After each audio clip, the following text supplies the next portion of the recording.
Hello and welcome to BBC News. I'm Sally Bundock with the latest headlines for viewers in the UK and around the world. Open for business. Thousands of high street stores in England welcome back customers for the first time in 3 months. France's president says his country has scored a first victory against coronavirus as he announces a significant lifting of the remaining lockdown restrictions. The prominent journalist Maria Ressa has been convicted of libel in the Philippines. We'll have the latest live from Manila.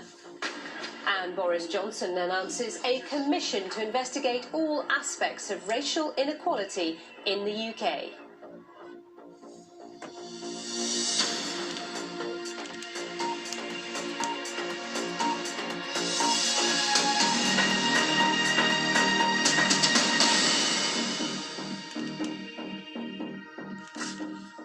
Good to have you with us. So it is a day of major change in England as lockdown restrictions continue to ease. After almost 3 months, all non-essential shops can reopen from today if they bring in strict safety measures.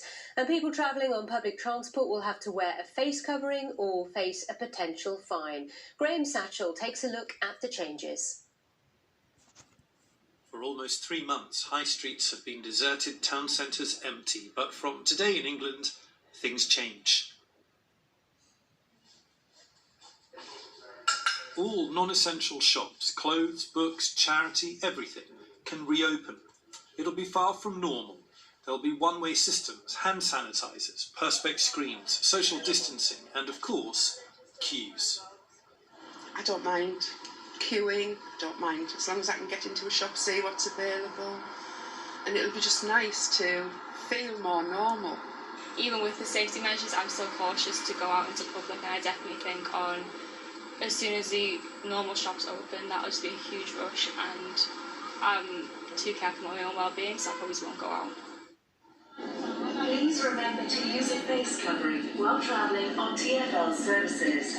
Travel will also look different from today. Face coverings are now compulsory on buses, trains, trams, ferries, planes, with some exemptions for smaller children and people with some medical conditions. And there'll be more flights. EasyJet, for example, is to resume a small number of passenger journeys from this morning. There are changes in education. Some secondary schools in England will open today, but just for years 10 and 12. Again, there'll be one-way systems, social distancing, and smaller class sizes. And some outdoor attractions like zoos will also open from today. Lockdown is being eased, and England will look and feel considerably different. It'll need more time and patience to work. Graham Satchell, BBC News. So tell us what you think. I'm on Twitter at Sally Bundock BBC. Many of you have told me your thoughts already, and we'll share a few a little later, but do get involved in that conversation.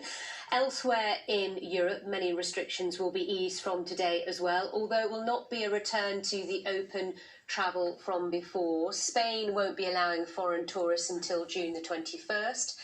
Denmark will allow tourists from Iceland, Germany and Norway, but not Sweden. The Czech Republic will also bar entry for tourists from Sweden and Portugal, seen as orange and red countries on the traffic light system. And in Belgium, around 60 flights will operate out of Brussels airport, just 10% of its normal capacity.